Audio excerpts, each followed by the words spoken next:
ಆಹ್ವಾನ ಕೋರುವಂತ ರೀತಿ, ಅವರಿಂದ ಶುಭಾಶಯಗಳನ್ನ ಪಡೆಯೋ ರೀತಿ, ಆಮೇಲೆ ಇವರು ಕೂಡ ಒಂದು ಧನ್ಯವಾದ ಕೊಡುವಂತ ಆ ರೀತಿ ನೀತಿಗಳಿದಾವಲ್ಲ. ಒಳ್ಳೆ ಅಭಿವೃದ್ಧಿ ಆಗ್ಲಿ, ಕರ್ನಾಟಕ ಜನಕ್ಕೆ ಒಳ್ಳೇದ್ ಕೊಡ್ಲಿ.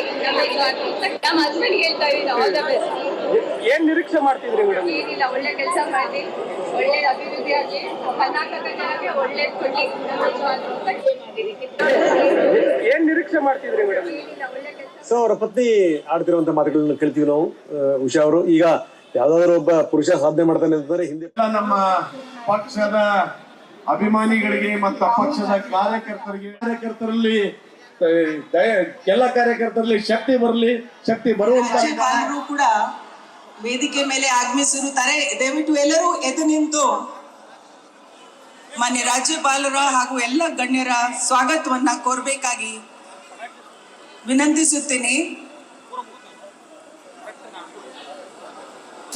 ಸನ್ಮಾನ್ಯ ಡಿ.ಕೆ. ಶಿವಕುಮಾರ್ ಸಾಹೇಬರು ಬುಕ್ಕೆ ಕೊಟ್ಟು ಸ್ವಾಗತಿಸಬೇಕಾಗಿ ಕೇಳ್ಕೊಳ್ತಾ ಇದ್ದೀನಿ. ಮಾನ್ಯ ರಾಜ್ಯಪಾಲರಿಗೆ ಮಾನ್ಯ ಡಿ.ಕೆ. ಶಿವಕುಮಾರ್ ಅವರು ಎಲ್ಲರ ಪರವಾಗಿ ಸ್ವಾಗತವನ್ನ ಕೋರುತ್ತಾ ಇದ್ದಾರೆ.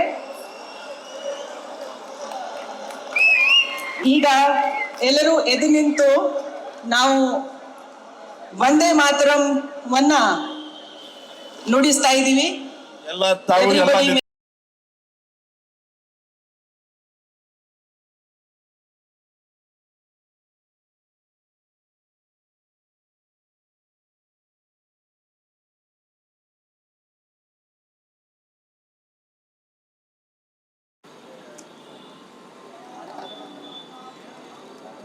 ಕಾಂಗ್ರೆಸ್ ಪಕ್ಷಕ್ಕೆ, ಕಾಂಗ್ರೆಸ್ ಪಕ್ಷಕ್ಕೆ बोलो भारत माता की।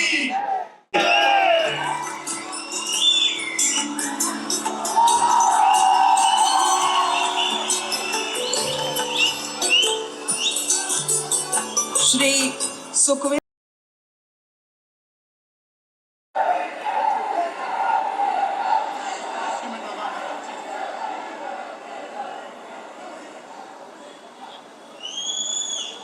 ಅವರ ಹಿರಿಯರಿಗೆ ಪುಷ್ಪ ಅರ್ಚನೆಯನ್ನ ಮಾಡಲಿದ್ದಾರೆ. ಮಟ್ಟದಿಂದ ಈ ಮಟ್ಟಕ್ಕೆ ಅವರ ಪಕ್ಷದ ನಿಷ್ಠಾವಂತಕ್ಕೆ ಇವತ್ತು ಫಲ ಸಿಗ್ತಾ ಇರೋದು ಡಿ.ಕೆ. ಶಿವಕುಮಾರ್ ಅವರಿಗೆ. ಇದು ಇವತ್ತು ಮುಖ್ಯಮಂತ್ರಿಯಾಗಿ ಸಂವಿಧಾನವನ್ನು ಕೈಯಲ್ಲಿ ಇಟ್ಟುಕೊಂಡು ತಮ್ಮ ರಾಷ್ಟ್ರೀಯ ವಚನವನ್ನ ಬೋಧನೆ ಮಾಡಲಿದ್ದಾರೆ.